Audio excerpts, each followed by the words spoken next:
شروع اللہ کے نام سے جو بڑا مہربان نہایت رحم والا ہے۔ ایک شخص نے اپنی نوجوان اور خوبصورت بیوی کے کہنے پر اپنی ماں کو گھر سے نکال کر گداگری پر مجبور کر دیا۔ بوڑھی ماں بیچاری ایسے قسم پرسی کے حالات میں 2 دن میں ہی مر گئی۔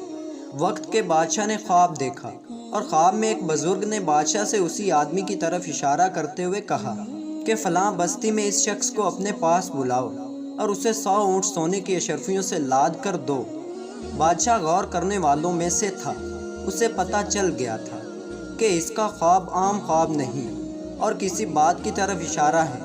چنانچہ اس نے اپنے دنا وزیر کو اپنا خواب بیان کیا۔ وزیر نے بادشاہ سے کہا، بادشاہ سلامت، اگر اس بستی میں وہ آدمی رہتا ہے جو آپ کے خواب میں بتایا گیا ہے تو آپ کے خواب میں ضرور کوئی حکمت چھپی ہے۔ بادشاہ نے وزیر کی بات سن کر اپنے ساتھ سپاہیوں کا دستہ لیا اور بزرگ کی بتائی ہوئی بستی میں خود جا پہنچا اور بستی کے باہر درخت کے نیچے بیٹھے ایک بوڑھے درویش سے اس شخص کے بارے میں دریافت کیا۔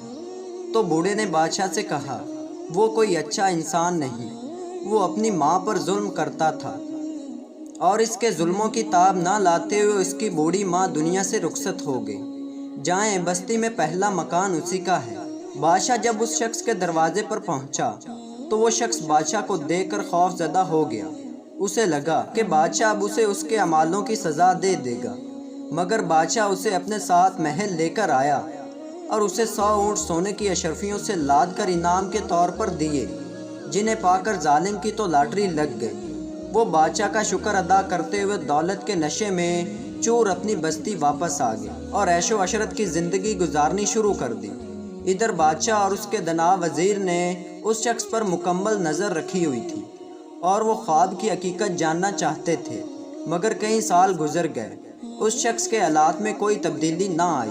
وہ عیش و عشرت اور شباب و شراب میں ڈوبا اپنی خرم مستیوں میں مصروف زندگی گزار رہا تھا اور پھر ایک دن نشے میں اپنے ہی گھر کی چھت سے نیچے گرا اور مر گیا۔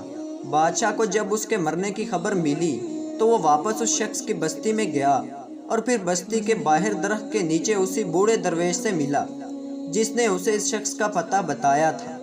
بوڑھے نے جو اہل علم تھا بادشاہ کو دیکھا اور بولا، جس دن میں نے آپ کو اس شخص کی شکایت لگائی تھی، میں چاہتا تھا کہ آپ اسے سزا دیں تاکہ شاید اس کے گناہوں کی کچھ تلافی ہو جائے، مگر مالک کو کچھ اور منظور تھا۔ بادشاہ نے بوڑھے سے پوچھا، مالک کو کیا منظور تھا محترم؟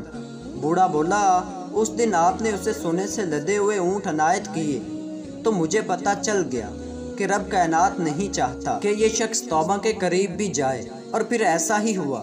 دولت کے نشے میں چور ہو کر وہ ہر چیز بھول گیا۔ عیاشوں نے اسے نہ تو اس کے خالق کو یاد کرنے دیا اور نہ ہی کبھی اسے اپنے کیے ہوئے کاموں پر ندامت ہوئی، اور اسی عیش و عشرت میں اس نے کبھی توبہ نہیں کی اور ہلاک ہو گیا۔ تو دوستوں، امید کرتا ہوں یہ ویڈیو آپ دوستوں کو اچھی لگی ہوگی۔ اگر ویڈیو اچھی لگی ہو تو چینل کو سبسکرائب کریں۔ تو ملتے ہیں ایسی اچھی ویڈیو میں، تب تک کے لیے اللہ حافظ۔